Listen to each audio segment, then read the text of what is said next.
Hi, this is Joe Ziemba, the host of When Football Was Football here on the Sports History Network. Aside from my podcasting duties, I'm also a sports collector. And as such, I'm very pleased to share the exciting news that the Sports History Network has partnered with Rochester Sports Autographs, the largest JSA authenticated autograph distributor in the United States, where you can get deals on over 30,000 autograph sports collectibles. So as a collector, I was very pleased when I visited the site of Rochester Sports Autographs. The massive inventory is easy to search, carefully documented, and visually appealing. The options seem limitless, whether you're looking for an autographed baseball, signed football helmets, or basketball jerseys, among thousands of others. I found everything from a Babe Ruth autograph, a signed football by Dick Butkus, and an autographed Larry Bird basketball jersey.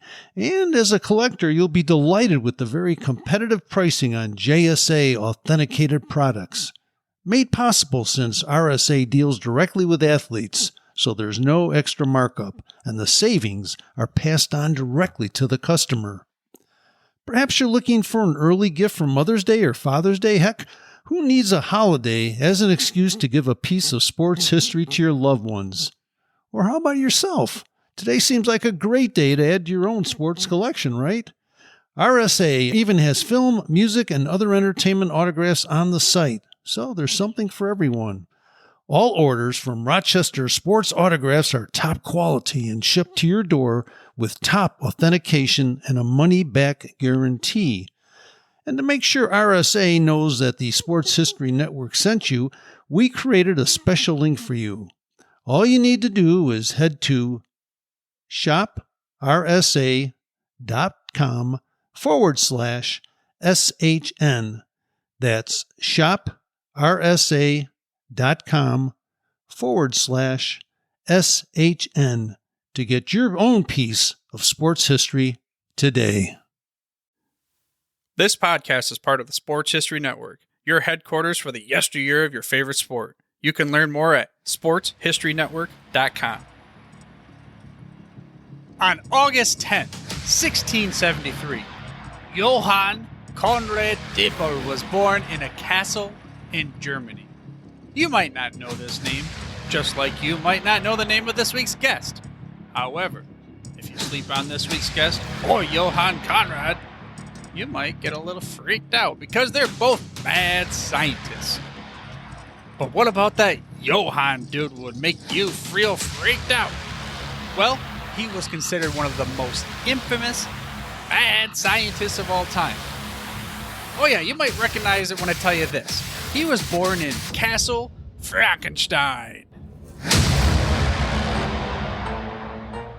Welcome to Fantasy Football Origin Stories, where each episode is a journey back in time to explore the unique experiences of some of the coolest and most influential people in the fantasy football industry.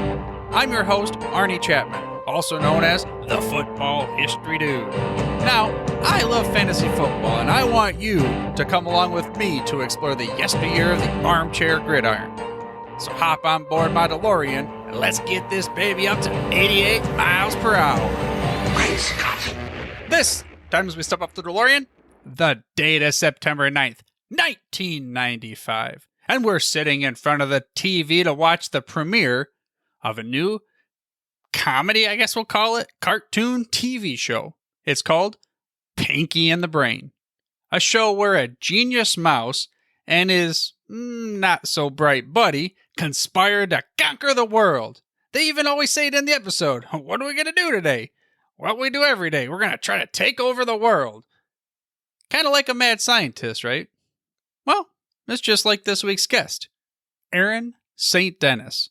Albeit, Aaron is the fantasy football mad scientist, not the kind that's going to take over the whole world. Instead, he's trying to take over just the fantasy football space. And 1995 happens to also correlate to a story that we're going to find out later from this week's guest and what we're going to call the daily, well, I guess it's the weekly fantasy football history lesson. Because this is the year that the Detroit Lions were the number one offense in the entire league. I even had a football card with Scott Mitchell on it to prove it. This is, of course, something that we're going to base off of the Pro Football References list for the fantasy football. Now, that year, Emmitt Smith was the number 1 overall scorer. Makes sense. 1990s Hall of Fame running back. Jerry Rice was number 2, and Isaac Bruce was number 3. All makes sense, right? We know all of these guys being Hall of Famers.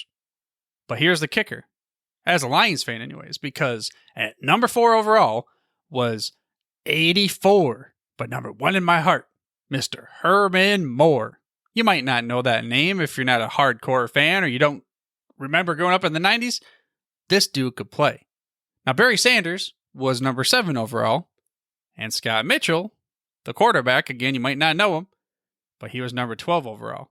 Talk about a trio that if even if you were a homer, it's okay. You pick all your Detroit Lions. And it could have even made sense back then. Heck, Brett Perriman was number 16 overall, number 80. Talk about a dominant year. Again, we'll get into the interview. We'll talk about why this is somewhat kind of relevant with picking a bunch of players from the same team and talking about the Detroit Lions and all that stuff. But now first, it's kind of like a little segue transition. I don't know if I'm ever going to be able to talk about Herman Moore again on this podcast, so I just want to straight up say how much of an awesome dude he was and what I remember personally as a kid. I don't remember how old I was. I don't remember the exact year. It wasn't 95. They used to come to Saginaw Valley State University for training camp for like a 3 or 4 year period. Now, when you're a kid and you can get an autograph from your hero on the gridiron, now that's a cat's pajamas, right? But if you could take a photo with this person, that might even be better. But then, when you add on top of it that this guy had just dominated and is a perennial Pro Bowler, one of the top of his games, and then when you take a photo that happens to be dark, you realize that this guy, after 2 days in the hot summer of Michigan, stuck around to sign autographs and take pictures with basically every fan. And then the next year we had that, and we'll go, whoa, that's right, this is my story, I'm telling you. So me and my cousin, we got a picture of Herman Moore sitting there, well, standing. I mean, we're up to maybe his belly button or something. The dude was pretty tall. And he just it didn't matter how famous he was or how much clout he had, whatever it might be. Screw you, Charlie Batch, I mean, hey, you're probably a better dude now. But this guy wouldn't even sign autographs. He was the rookie quarterback getting driven back to the locker room in a golf cart, really not giving too much. That was my impression. Not a fair statement, because that's not really how it was, probably. But at any rate, him, Luther Ellis was another one. All I want to say is, Herman Moore, man, when we ever get a chance to talk about something on one of my other shows, you are a person that has a lot in my heart. Again, we'll talk about the Detroit Lions with this week's guest and all that kind of stuff. But before we get into the interview, you got to gain a little victory in the Fantasy Football Origin Stories win column. To do this, all you got to do is head over to your favorite podcast player choice, mash that little subscribe or follow button. That way you get the hottest, freshest out the press episodes each and every week. Let me go ahead and leave me an honest rating review over there too if you like the show. But for now, I got to get out of here because our mad scientist is freaking me out a little bit. I might have a Frankenstein creation coming after me, So let's get into this interview with the fantasy football mad scientist himself, Mr. Aaron St. Denis. Let's just start there. What's the first memory you have of fantasy football? You playing it yourself? That's, as I was saying earlier, that's how I got back into football. Was born and raised in Windsor, right across the river from Detroit. Grew up a diehard Lions fan. I guess I died in the end, but Barry retired in 99, and for a couple of years, I just couldn't stand the way they were running the organization. Stopped watching football altogether, probably until 2004, 2005. When I got back into it, I was in a new city, and I had a friend ask me if I wanted to join his fantasy football league. Had never done it before. Got back into it. The usual. I go on, and I think we have the Score over here in Canada. That was our major one, like our sports app. It's kind of like Canadian ESPN. So I just went on there, downloaded their rankings, just went literally right off of that, drafting a quarterback in the first round and so on, just complete noob. As I got to the end of the draft, didn't know what buys were, didn't know any of the strategies, and next thing I know, I looked down, and on an 18-man roster, I believe I had six or seven New Orleans Saints. Then I became a Saints fan. After 2 or 3 years, I believe this was May have been a keeper league, but anyway, so I ended up with Breeze, Marcus Colston, Shockey, and just a whole bunch of them, and been a Saints fan ever since, with a hidden soft spot for my local Lions. When they're not playing the Saints, I always kind of secretly cheer for them, but I always know how it's going to end, so I try not to get too invested. Over here in Canada, it's all hockey. So hockey was my first thing, and over here, there's tons of Maple Leaf fans for Toronto, and they just do it over and over and over again. Even this week, they get themselves invested, and it's going to be their year, and it's just heartbreak all over. So I try not to let the Lions do it to me, and I just cheer them on. But that was my first memory of fantasy football in any fashion. It got me back into football, and it converted me to a Saints fan. So, I mean, we'll get into that too, but so do you play hockey fantasy at all now because of learning about the sport? That's how I started, actually. I started with fantasy hockey and fantasy baseball. Love the Red Wings, love the Tigers. Baseball, I found it's a 162 game season. There's day games every day. It was too much work. It was literally a full-time job. It was insane. Gave up on that after a few seasons. Always played hockey every year with the same group of guys every year, probably 10 years running. And then, what was it? 2016, I started to notice that I wasn't just your typical casual player. Each year my stats and my spreadsheets seem to get a little more in depth, and next thing you know, I'm a spreadsheet warrior. And so I kind of became an amateur analyst for that, like a fantasy expert in that. Continued playing up until just before the pandemic. And when the pandemic hit, all my hockey leagues, I was down to 2. My fantasy hockey leagues, both closed and never opened back up. And that's when I made the shift over to fantasy football. And the first year I did this in 2019, I was just having fun with it. I said, hey, I'm going to open an account here and try and, just try and run with it. Next thing I know, 2, 3, almost 4 years, well, I think 3 years later, 3 full years later, and it seems to have exploded more than I could ever imagine. But it all started with just loving hockey and baseball. Well, what about CFL? Do you ever dabble in that or not really? Oh my God. I'm a bit of a sicko and I get bored. So we've tried CFL, fantasy CFL, XFL, USFL, WWE. We're getting into anything, golf, but I can't stand CFL. The rules are ridiculous. It's a joke. I know everyone says, oh, well, it's Canadian and this and that and 3. No, I'm good. I have watched, I know you're probably not Canadian, don't know where you're from, but you've probably watched about the same amount of CFL as I have. I just can't do it. I've watched more XFL than CFL, actually. Huh. I mean, yeah, they do have a little bit of differences as far as like the style of play and everything. I guess the question is, you say, hey, I've watched maybe more CFL than you have, or the same amount. I would have to typically watch them on, say, some kind of cable stream. Like, can you watch regular NFL games over where you're at on regular TV, or do you have to get like direct TV or Ticket Pass? We get the Fox and CBS gets you the one game that they're broadcasting in each time slot. We have, for the longest time, you could get through DirecTV. NFL Sunday Ticket? Mm-hmm. I think that's what it was. We haven't had that here in a few years. A company named DAZN took over. DAZN. Have you heard of them? Mm-mm. Anyway, so it's just, if you look it up, it's a streaming site that's basically Netflix for, I think they do UFC, WWE, NFL, some soccer. So the first year that was out, they were absolutely terrible and the games were unwatchable and just buffering. But now I think it's $19 a month, and I just stream everything off of there. I just saw the advertisements that YouTube this year is going to be promoting or having the NFL package. I don't know if it's a separate package you can purchase or if you have to have the the YouTube Red, but maybe that's an option for you as well. Weren't they streaming some of the games, the Monday night or Thursday nighters or something? Amazon was doing, and believe still is, the Thursday night games. I'm not sure about the whole YouTube, if they have or not. Not a sponsor by any means, but if they want to be, go ahead. Give us a shout out to Fantasy Football Stories, right? I like my DAZN. It's nice. It's mobile. I can put it on anything. It's cheap. The one thing I wish I could find, like I've got, those little Android boxes and that you can pick it up. I have a hard time finding the ESPN feed for Monday Night Football.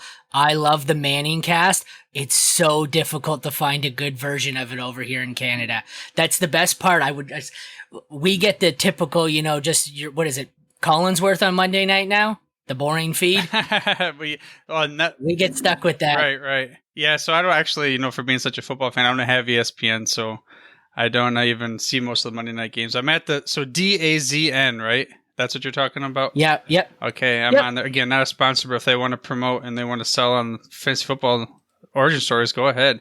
But so let's get back to the fantasy football itself. I mean, so you haven't been playing this fantasy football sport for as long of a time, but maybe take me back to your first, I don't know, your first player. You talked about Drew Brees and Colson and them, but pick a favorite fantasy football player of all time that you've had on your team that hey, this is my dude.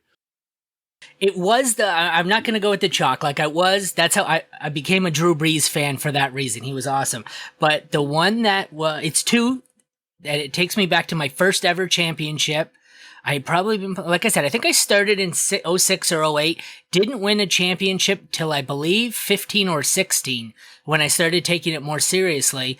And the two running backs that carried my team will forever have a soft spot in my heart. Any guessing who they were that carried me through the playoff run? 2008? No, 2016. 2016, I'm guessing Gurley was there. Gurley is one. I'm trying to remember what year everybody came out because Barkley came out later. Yeah, I can't remember the timing. You're going to have to give me a hint. Shady McCoy. Oh, okay, yeah. So was that when he was with Buffalo or was he still a Philly at that time? Buffalo. And the two of them I got at the trade deadline, just making a run for it. I think I was the number 5 seed. And in the 3 weeks of the playoffs, the two of them combined were enough to beat any of my opponents without any other players in the line. They both put up, 200 apiece through the 3-week playoffs. It was the greatest thing I've ever seen. I was unbeatable. Speaking of that, you kind of fell upon it, like you said, with the trade. So, what's your general, if you had to put a stamp on your style of fantasy football play, what would it be? Oh my, I am the most active manager you will ever see.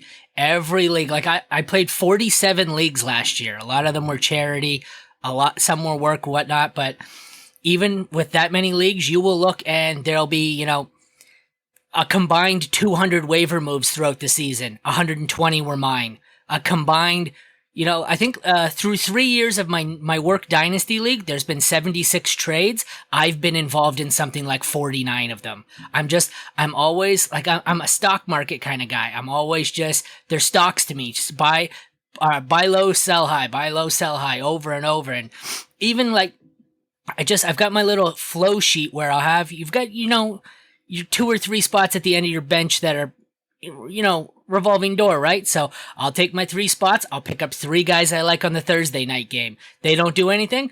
I'll drop them, pick up 3 guys from the 1 o'clock game on Sunday. They don't do anything. 3 guys from the 4, 3 guys from Sunday night, 3 guys. I will have 30 waiver claims that are just a revolving door.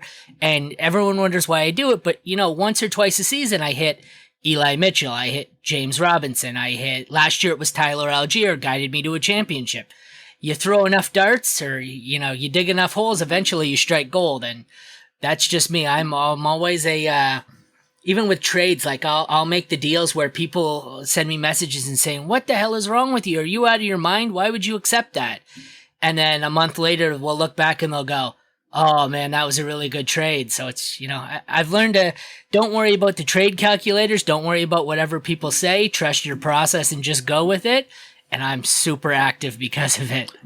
I like to do you just reminded me of one of my draft strategies is I wouldn't draft a kicker or a defensive player or something like that. I'm hey, before the season, I know, yeah, you're shaking your head like you do the same thing. Pick them up last minute. Except for it doesn't help you when the waiver wires in this one league, it was RT Sports, and they didn't even start until the first week, like after kickoff, and then so I didn't have a kicker at a defense my first week of the. I don't remember if I won or not. Let's just say I still won because I crushed it. But yeah, so there's a pro tip out there for everybody. I mean, speaking of, like you said, hey, I got this flow sheet and these trade high, sell high and buy low. What's like a leading indicator for you then, or how do you choose or target a player?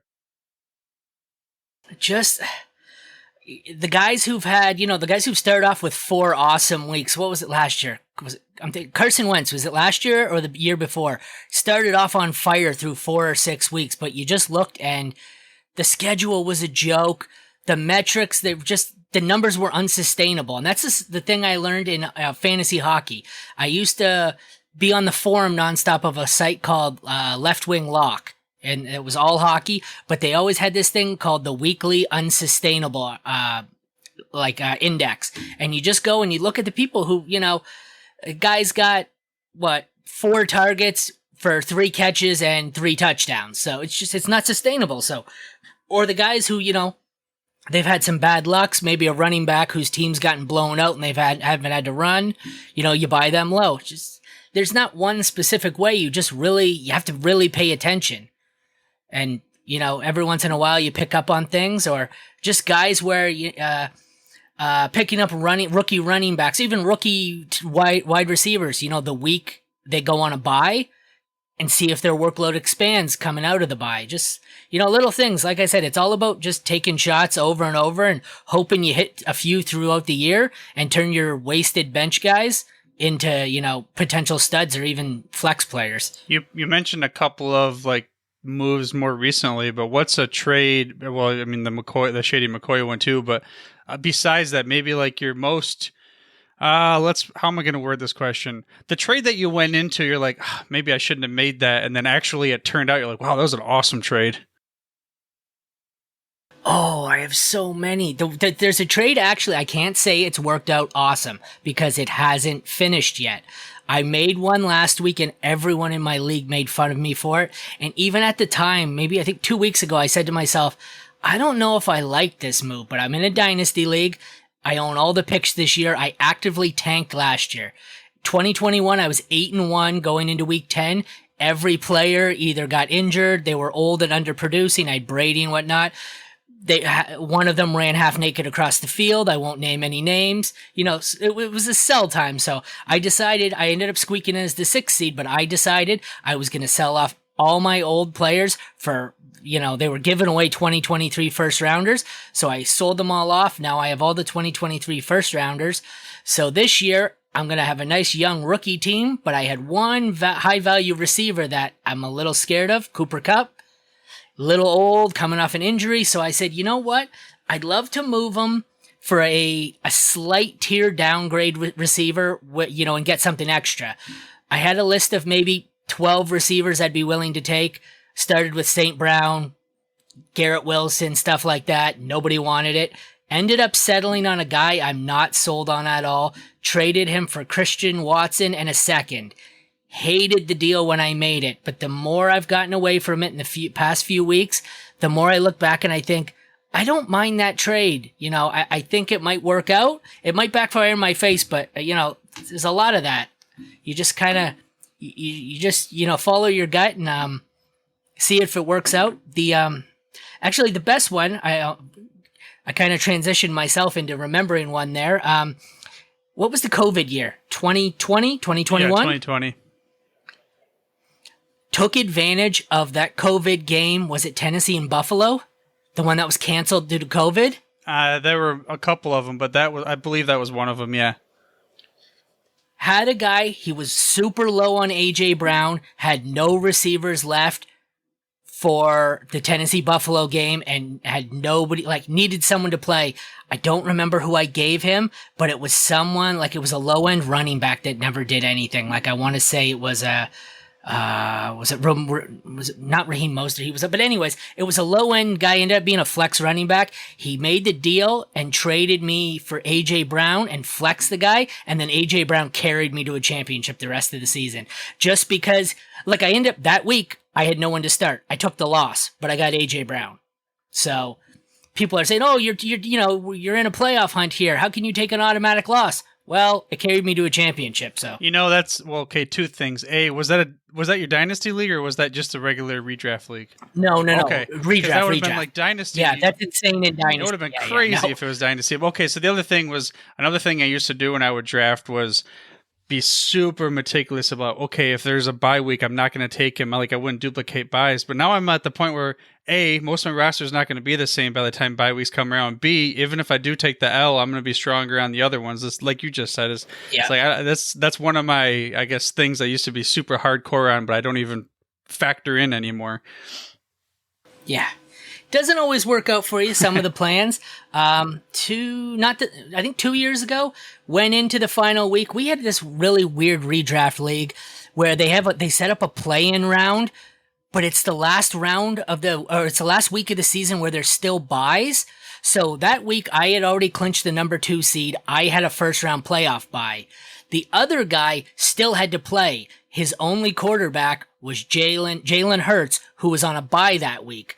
So the week before I seen this, decided to make a deal with him for, I don't remember who my quarterback is. Might have been Jared Goff. I think it was Jared Goff. And I sent him the offer and he declined and said, wait, what do you think? I'm crazy? Why the heck would I make that deal? It was the year right when Jalen Hurts, I think it was last year when he started to heat up. And I looked at him and I said, well, there's no quarterbacks left on waivers because everyone's looked a week in advance and they've scooped up all your quarterbacks. And he still had no idea what I was talking about. And then sure enough, he goes, looks at the schedule, realizes he has no quarterback and sends me the offer again. So I got Jalen Hurts for Jared Goff, who I don't think he led me to a championship that year because I think he got hurt. Was it last year? He was terrible in the fantasy playoffs. Yeah, 22. Because he didn't end up playing 21. a couple last year too. I don't remember what the time. It was near the end of the year. He didn't play a couple. But so it didn't work out for me. Like in the end, I made the right play, just didn't work out. 100% on paper, you get Jalen Hurts for Jared Goff. I mean, sure, Goff had some good games last year, but hands down, you take that Jalen Hurts side of the trade. Yeah. So speaking of, for sure. Let's get into maybe, transition. We'll talk more, of course, about fantasy football and our experiences, but let's talk about kind of the reason why I found you and brought you on the show. I don't know if you can see this thing right here in the picture. It's a little DeLorean. That DeLorean. So you're going to ride shotgun in this baby. You're going to head back in time. We're going to go back to, we'll call it this is your origin story for the Mad Scientist show. Like, take me back to the time when you said, hey, I'm going to start a podcast, and tell me the story up until now. Well, it wasn't that long ago. Like I said, started off mainly hockey, mainly baseball. Baseball died off because it was too much work. Stuck pretty good with hockey, and then hockey died. Right around the time my hockey league shut down because of COVID, I got separated from my wife. So single dad, raising an 8-year-old. Well, he's 8 now. He was 5 at the time. Didn't have a whole lot to do. He's always playing my video games. Can't really go anywhere, have a social life. So I just decided, you know what? I'll focus a little more on fantasy football. And so the first year where I was newly divorced, I just put a lot more effort into my home league. And then I found I was having fun. Went online, and like I said, just happened one day. I was on Twitter, and I noticed a lot of the people have NFL, FF, blah, blah, blah on their name. And I'd go on, some of the other podcasts, and I tried to get my sit-start questions in like everyone else, typing away. Nobody ever answers. So one day I just decided to make a pseudonym, Yep. The Mad Scientist. Made it up for myself, created a little logo, put FF after it. Next thing I know, I got all my questions answered. So that's kind of how it started. It was just me trying to get myself some inside information. And then just out of nowhere, I always wanted to be a writer, but I had happened to be on Twitter just talking football and seen a posting from a smaller site, the League Winners, FF League Winners, looking for a writer. So I messaged the guy and I said, hey, I'm a decent writer. I have no experience whatsoever, no formal training whatsoever. Hey, but I'd be interested. So he messaged me and said, well, you have no formal training, but if you want to, I think it was a My Guy article. He said, pick a My Guy, write up, 1,500 words, and then send it to me and we'll see how it goes. So I did that. It was Kenny Pickett, I think. No, it wasn't. That was too soon. Anyways, it was a few years ago. I forget who it was. It was a quarterback, but sent him the article in, and he really liked it, and I started working for them, and next thing I know, that seemed to open one door after another. That got me into the Scott Fish Bowl. I think for the first time in 2021. It's hard to say. I was in the satellite for 3 or 4 years before I got in, but finally got in, and I was in, was it last? Yeah, I think it was last year. It really exploded for me. 2 of the guys in my Scott Fish Bowl division had their own website that they write for, and just out of nowhere happened to invite me to write for them. So I joined King Fantasy Sports, and thought I was on top of the world. Now all of a sudden I write for two different websites, even though most of my friends had no idea who they were. Kept doing that, made a few other contacts there. I had Pat Fitzmaurice in my Scott Fish Bowl League. It was a highlight of my life. Told all my friends all year, I get to play Pat week 8. I get to play Pat. Got to week 8, told everyone, promoted it on Twitter, got my butt kicked. It was unbelievable. Got beat by 150, and then I just never mentioned it again. So that, like I said, it kind of just opened one door. Pat got me into the expert platform for fantasy pros where you put your rankings in ECR. And then from there, like I said, it was just kind of, just go for it. I, was on Twitter, seeing DLF and Player Profiler, both were looking for writers, applied to both. Next thing you know, they both accepted it. I'm writing for them now as well. Then I kind of wrote for 3 or 4 sites all year long, was drained, was doing my rankings, publishing stuff. Then the off season hit, was really busy doing all the rookie profiles, but about maybe 3 months ago, or maybe 2 months ago, once the lull of the off season had fully kicked in, I just looked and I said, you know what? Maybe I'll start doing some podcasts. So my channel, if you look, is probably 3 months old. Actually, it's a year old, but I streamed a mock draft last year in a family league and didn't do another video for a year. It was terrible. I had no idea what I was doing, but I had a buddy about 3 months ago at work say, hey, it's the off season. I'm always looking for more podcasts to watch and listen to. Why do you never do more? So as I was telling you before, it's amazing how welcoming the people in the fantasy industry are.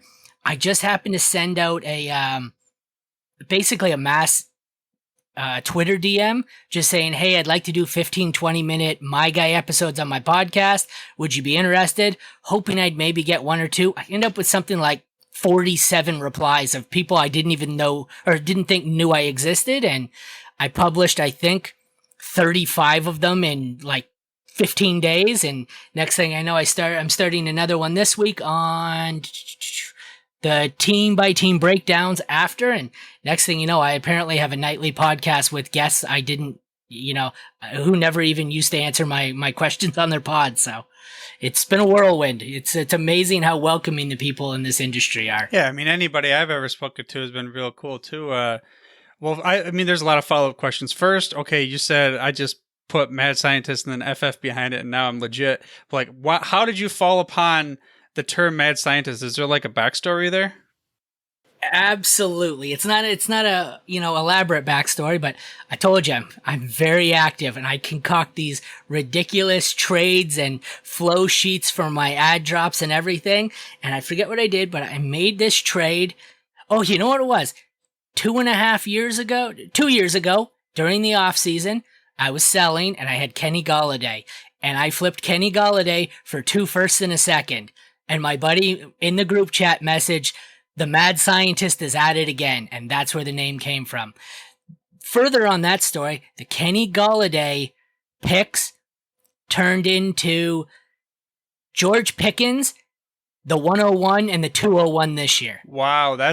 You flipped Galladay for all of that capital? For Pickens, Bijan Robinson, and whoever I take at 201. I mean, you could have ended it at Pickens, but still, that's not even that great. But then you say Bijan. Okay, now you're saying the dog of this year. And man, I mean, was this before Galladay even took a snap for the Giants? Or, I mean, why did someone take that pick? No. Detroit Lions homer who had no value in picks was going for it. His theory was Kenny Golladay, this was going into last year, I think. Kenny Golladay is going to be a top 5 receiver. So I said, okay, even if you believe that to be true, you're overpaying for a top 5 receiver at two. It was 2 firsts. It ended up being the 109 or 110 last year, and then the 101, 201 this year. That's still too much, even if you believe it. But well, just the fact of, let's back that up a little bit. The fact that the one that you got turned into the 101 tells you how good of a team he had last year because of Galladay sitting on the bench. Thank you. But okay, so this is like part of where the name came from. Like I said, I ended up selling a whole bunch of picks or a whole bunch of players. This year, I have going into my rookie draft, which we don't do for another month or so. I owned the entire first round except for the 102. I also owned 201, 202, 204, 206. Wow. I still have a half decent team. I still had Kupp, Walker, Olave, Treylon Burks, Pickens. I have no quarterback. I think it's Sam Howell, but so this year there's a few of them. I looked and I said, there's too many picks. I don't know what I'm going to do with them all. So naturally, I don't know. I don't even know how this worked. But so I took my 111 and my 112, and I traded them for 2024 picks. But the 2024 picks I traded them for are first rounders on the teams that I project to be the 2 worst ones. So essentially, I flipped the 111 and 112 for probably 2 top 3 or 4 picks. And I had the guy who named me the mad scientist message me right after and says, they may be stupid enough to let you pull that off, but I see what you just did there. So yeah, no, it's the same thing. I'd get that with some of the trades that I would make in my leagues, not maybe called the mad scientist, the shark on the water or whatever. Yeah. What? Okay. As we move along let's first talk about the podcast itself, the Mad Scientist Show. So what is, I don't know, if you had to like write a billboard, like what's the goal of the show ultimately? I was just creating content, having a good time, giving a chance for. I've got a lot of the smaller sites with people who are new to the industry as well, and the last series was My Guys, and it was everyone just came on and they gave their 3 rookie My Guys. It was a chance to get your to network. We have a lot. I've got a couple of leagues. I have it's called the Creators Anonymous League, and it's a 14-team league. And what I did was we got 28 managers into the league, all analysts, content creators, whatever. And I drew at random, and you were paired to co-manage a team with just some dude from another site, just with the intention of networking. And that's kind of the point of the podcast, just, to network and help us all expand, help us get, our voices out there and talk about things. Like I said, I started with My Guys. Next, I'm doing a team-by-team breakdown. I put out a mass, invite. Everyone pick their team, and they're all going to come on and break them down. And that's really all it was. Just, just having some fun, talking football, trying to kill the dog days here till we get to draft season. Yeah, especially with this time of like for a couple months here, there's not a whole lot going on if you're not in a dynasty. If someone's out there and they want to somehow contribute to either, now it's the team by team and stuff. If they want to contribute, how do they get in touch with you? Contact me on Twitter at FFMadScientist. Basically at FFMadScientist on any social media, but Twitter's the easiest. Do you have an idea of some of the other beyond the team by teams, or like what your maybe, I guess you could say, production calendar looks like, or are we too far away from that? Yeah, I'm starting recording. Actually, I was supposed to earlier today, but one guy rescheduled. Starting the team by team tomorrow. That's going to take me through all of May. Then when I get to June, it's still probably going to be too early for, I sprinkle in some mock drafts here and there and some live shows. No, really, haven't really gotten that far in advance. I'm open to ideas. Well, there you. I said I'm always kind of. I was just going to say, there you go. Anyone listening to the show, if you want to give Aaron some ideas, at FF Mad Scientist, where you can find him. Mostly on Twitter, you said, right? Yeah, that's how I find most of my ideas. I just message my work group chat and I say, hey, what do you guys want to hear about next? And that's what my show turns into. So one thing that I saw also, speaking of the whole content creating and all that kind of thing, was the Fantasy Sports Writers Association. You state that you're a member. Like, what does that really mean for somebody that's never heard of the FSWA? it's more of a credential thing. Like I had a site. I won't name names to give it away, but I had media credentials for the NFL draft, and it was just it's more just to say you're legit, so that it's I'm a member of the club. It's I'm not just some guy on here spouting off random information. I actually have some credibility. They do a lot of good things too. There's lots of things on there for charity. There's I should have brought up the site. I wish I'd known you were going to ask that. There's a whole bunch of stuff on there. They vote on awards in that, and just that trying. Once again, it seems the majority of the fantasy football industry, it's a lot about networking, and that's what that seems to be. It helps you get in touch with people, some of the senior people who are have some more experience and can help you mentor, and there's everything on there if you're looking for guests for shows or places that are looking to hire, stuff like that. It's just a little bit of everything. It's a great resource. You mentioned earlier the Scott Fish Bowl and talk about like networking and something that if you're in fantasy football, you've heard of it. I mean, like I've never been part of it before. What is, for someone that's never heard of the Scott Fish Bowl, what is it? And like, what I don't know, like how does it go about? It is the a 3,000 person fantasy football tournament run by Scott Fish. I don't know his exact, but it's Scott Fish on Twitter.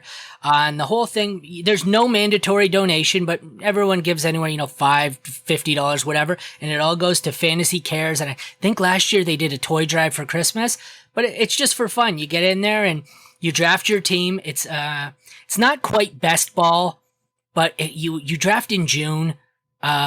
So you ever, before you draft before you know a lot, and there's essentially no waivers because it's so deep. The rosters are huge, and there's no trading allowed because there's too many. There's I don't know how many is a couple hundred, 12 per what is it, whatever it is, a whole bunch of leagues, so that you can't monitor them all. So there's just no trading. But it's essentially just getting people in there and having fun and raising some money for charity. Like I said, last year, 2 years ago, that's where I met the one person who invited me to write for them. When I originally signed up, as I said, when I was just, Aaron St Denis on Twitter, knew nobody. I think I got in these satellites for 3 years. Last year, I managed to get in once I had, it's a credibility again. I had the at the league winners on my thing saying FSWA, whatnot. And all of a sudden that seemed to get me enough cred to get into Scott Fish Bowl. I originally picked to be in Toronto, a couple hour drive from me. Then I happened to be scrolling through and seeing Pat Fitzmaurice, one of my favorite analysts, had 4 open spots in his division. I clicked over and transferred immediately, and nobody seemed to notice that I got in there, and it was a great way. It got me in to talk to Pat, and, we added him to the group chat, and he was on my pod last week, so I snuck my way into networking, but even that, the group, so I made my own personal donation when I joined, but when we got into the group chat for our division, the 12 of us, I believe we all put in $25, and we donated it to Tag Strong, the charity for Mike Tagliere from Fantasy Pros, who passed away during COVID. So we had Pat Fitzmaurice was a Fantasy Pros guy, so we decided to donate. I don't know how much it ended up being to that, but like I said, it's just more of a networking thing. It was fun, but it's like I started gambling. I grew up with horse racing and poker. And I always equate the Scott Fish Bowl to one of the tournaments I used to play in poker where it's, 20,000 or 10,000 people in it. You're probably not going to win, but it's still fun to say you played. Who doesn't want to go to the World Series of Poker? You don't expect to win the darn thing, but you can say you played and, you just hope it lasts a little bit longer than, you're not out right away. So you mentioned something about how Toronto's kind of a close drive or whatever do they actually have live drafts too, or is it all just online? Last year, I think he did 12 live ones. There was Toronto, LA, New York, the big ones, but, Toronto, I think, was the closest live one. And then, like I said, I realized I couldn't make it down on the night for their live draft. And as I was looking to switch divisions, I found Pat, and, the rest is history. So. Isn't it pretty cool, like you said, that you were put in front of one of your favorite analysts and then you're able to communicate? And that's just what the industry itself is. And that's one reason why it's cool to hear these backstories from everybody, through this show and some other ones. Like I said, the last last couple of months when I was trying to find guests, a year ago when I started my podcast, I did one mock draft, put out, anybody want to be on my podcast? Nobody. Couldn't pay anyone to be on it. I did it again a couple of months ago, and I couldn't believe the people who replied. I must have messaged maybe 100 people, and out of the 100 people, one or two were busy because it's drafts, the NFL draft this weekend. I think I had 2 people who basically told me to take a hike. And the funny part was, they weren't the big dogs in the industry. One of them was a coworker who I write with, and he just apparently is kind of a jerk. And the other guy was just like, no, I don't do podcasts. So. Right. So for other reasons. Out of all the big names all the big names where I'm like, oh, I can't believe these guys are replying. And the one who tells me to take a hike is a guy I know. I was on his podcast the other day, and I'm like, oh, okay, thanks, buddy. Right, yeah. No, you mentioned earlier Fantasy Pros too. I want to not forget about this because what was that thing you called it? ECR or EPR, the ranking thing?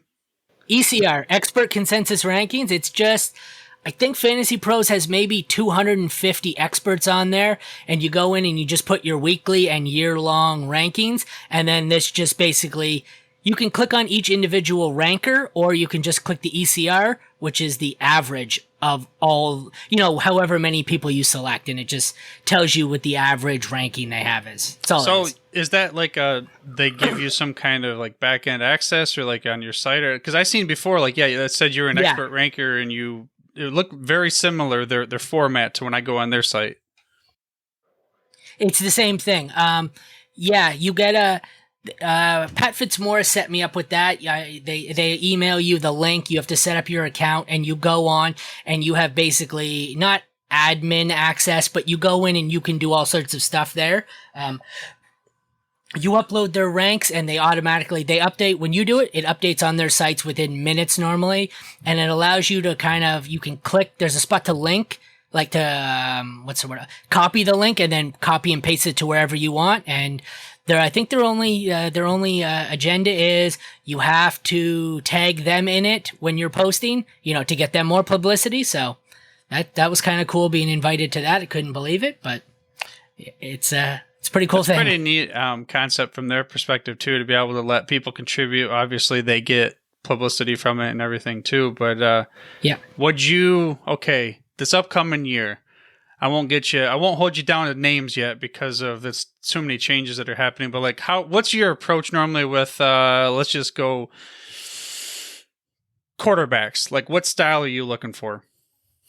I've written an article about this in Dynasty. I'll give you a Dynasty and a redraft answer. In Dynasty, I am against the rushing quarterbacks.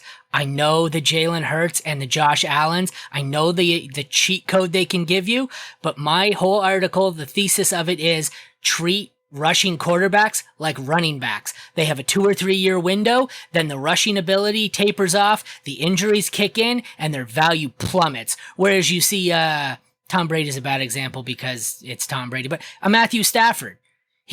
Would he have 15 years in the league of consistent value? Matt Ryan, these pocket passers, they may not give you the same ceiling as like the Jalen Hurts, but they will give you 15 years of production. Whereas, Cam Newton or whatever, they give you 4 or 5 years like a running back and they fall off a cliff.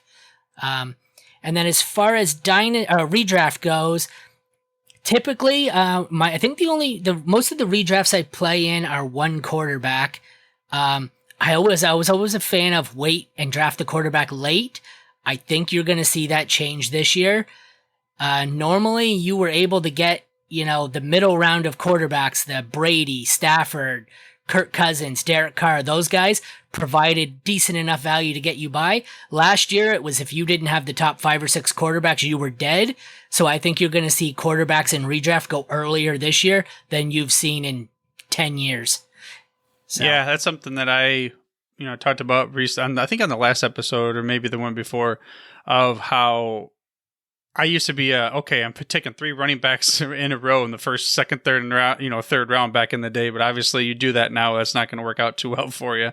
So it's just you got to be able to change as it goes. And speaking of changes, one of the DeLorean questions I like to ask is: now you get to ride that thing 20 years into the future, and you get to tell me, what do you think is the difference or the change or what you'd like to see different in the fantasy football industry?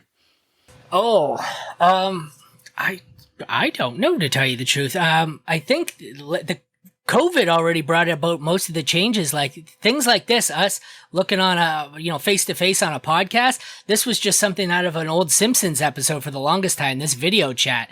COVID kind of forced us to get more comfortable online. And I think that has allowed, us to network easier. Whereas people, that I'd never meet, I'd never come across them maybe once a year. I'm now doing podcasts with a buddy from LA regularly where I never would have met him before. I don't really know. Aside from that, I think I'd like to see a lot more in-person stuff. Like Scott Fishbowl, I'd love to see a lot more live drafts. I always find, I don't know if you play in a lot of fantasy football leagues. The best part for me, I join leagues where I don't even want to play in them, but they say, we do a live draft party. I'm in. I don't care. I don't care what sport. You want to do fantasy golf and do a live draft party? I'll play. I just want to do the live party. And I think that's the best part of fantasy sports, and that's what people should focus on, getting together and do more like the guys from Player Profiler. They rented out a house for the weekend in Kansas City, and they did a whole draft party all weekend. I couldn't make it this year, but it just looked like so much fun. And I think that's what people really need to focus on, just having fun with it. It's kind of funny because a lot of things have gone that way with technology. Now, a lot of people are trying to, air quotes, get back to the roots and, let's get get back in real life and everything. And the same thing, I haven't been to a live draft in a while. I haven't had the leagues that I'm in, but that was one of the coolest things, was getting together and all doing the draft and everything like that. So I would agree. Maybe here you go. The future is that the technology has shifted so much that traveling across the country can put you in place with the other people so much easier. Yeah. That was the best part of my hockey league. I think it was 10 years, 12 years. Every year we did a live draft, but it was just, that's the best part. But I think we've gotten so good with technology that we're constantly interacting with other people, but I find we've all lost social skills somehow. Right. It's just amazing. It's like, you think for people who are like my 8-year-old's in the other room doing things on TikTok and stuff I don't. I mean, he had to teach me how to do it, but no social skills whatsoever. Once they leave the house, we've gone too far into the house now. Now we need to get out and have some actual fun and do live parties. And like I said, the NFL draft party looked like a blast to watch. Oh yeah, for sure. I mean, again, so before we get on to the final question, where can a listener of the show find your work? My written work you could find at theffleaguewinners.com, King Fantasy Sports, DLF, which is Dynasty League Football, or playerprofiler.com.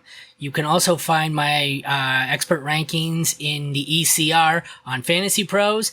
You can catch pretty much all of it. I do a lot of graphics and top 10, top 12 lists and stuff like that. That can all be found on any form of social media at FF Mad Scientist, Facebook, Twitter, Instagram, Reddit, TikTok. And then the videos I do, they can be found, once again, just search FF Mad Scientist anywhere and you'll find me.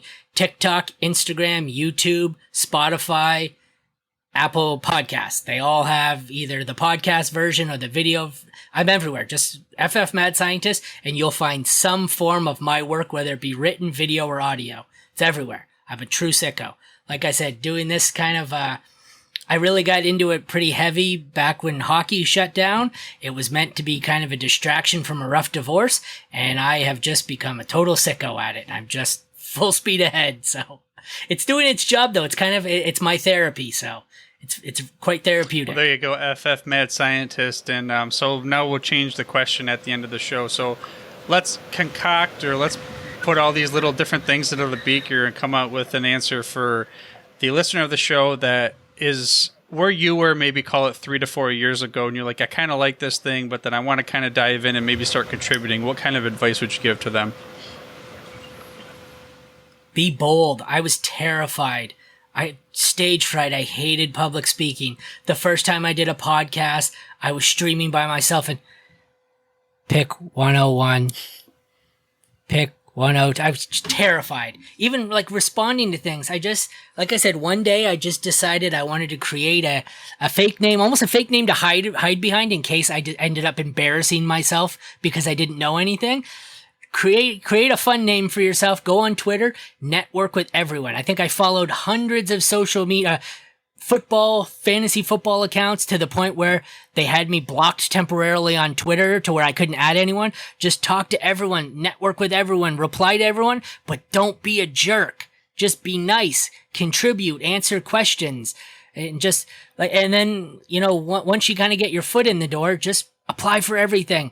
Apply for 10 different writing gigs. You'd be amazed at how open some of these companies are and just will give you a chance. And then, even once you get into podcasting, I was terrified to message people I knew to say, hey, do you want to come on my show tomorrow? Just now I'll message 500 people that I've never met that are huge names that I'm terrified to talk to in person, but I don't have to talk to them in person. I can talk to them on Twitter. I just send out a message. Some of them don't ever read it. Some of them tell me no. A ton of them are really nice people. And just like the hook I got to start my show, my episodes are only 15 or 20 minutes. So I say, hey, big name radio guy, I know you don't have time for a little fish like me, but it's only 15 minutes if you can spare the time. And, I haven't met too many people who won't spare you 15 minutes. And next thing you know, it's your podcast gets longer and longer and people are asking you to be on the show. So just be bold, go for it. That's all I can, you're going to fail, but just go for it. Who cares? There you go. Be bold. Don't care what anybody else thinks about you.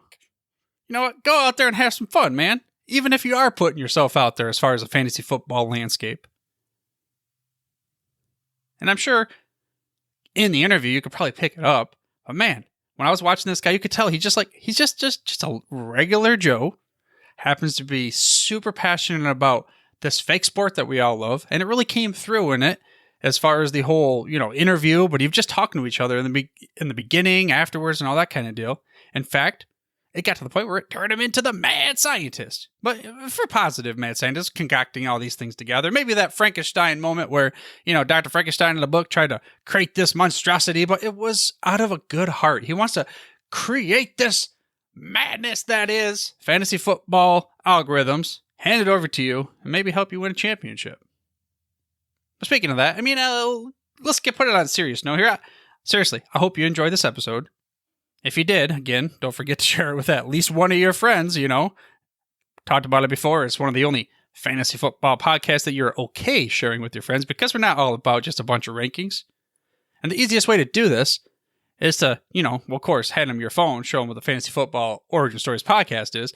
But you got to head them over to the website, which is fantasyfootballoriginstories.com. Again, that's fantasyfootballoriginstories.com. But for now, dude, I'm through if you're through. Thank you for listening to this episode of Fantasy Football Origin Stories. To make sure you're the first to get the next episode, please make sure to mash that little subscribe or follow button on your podcast player of choice, then head over to the website for the show notes and more Fantasy Football Origin Stories. That's at fantasyfootballoriginstories.com. And remember, dudes, where we're going, we don't need roads. Great Scott! Hey there, sports history fan. This is Arnie Chapman, a.k.a. the Football History Dude. And I hope that you enjoyed this recent episode presented by the Sports History Network and were able to learn some good old-fashioned sports history knowledge nuggets. I started the Sports History Network back in 2020 with the mission to help podcasters find a community of like-minded sports history nerds, as well as helping aspiring podcasters to start their own shows. We have a little bit over 30 shows on the network right now covering all sorts of sports history, but as far as I'm concerned, we're just at the toothpick in the ocean moment, that can't even figure it out because there's so much more coming. We wanted to create the ultimate headquarters for sports yesteryear, starting with Podcast Network and our website, but we're going to continue to move into other mediums as well. And here's the cool part, because we want you to be part of our team. So if you're interested in starting your own podcast, or maybe being a guest on one of our shows, or who knows, maybe even writing an article for us over on the website. Seriously, all you got to do is reach out to us on the contact page over at sportshistorynetwork.com. You could be as technologically savvy as a Neanderthal tapping on a stone trying to figure out this whole hieroglyphics thing back in the day. Again, it doesn't matter, because even if you don't understand the whole podcast space, we have a production team that can pretty much help you out with doing everything. All you got to do, head over to sportshistorynetwork.com, head to the contact page, fill it out. That message goes right to me, and I'll reach out to you as soon as I can. But for now, dude, I'm through if you're through.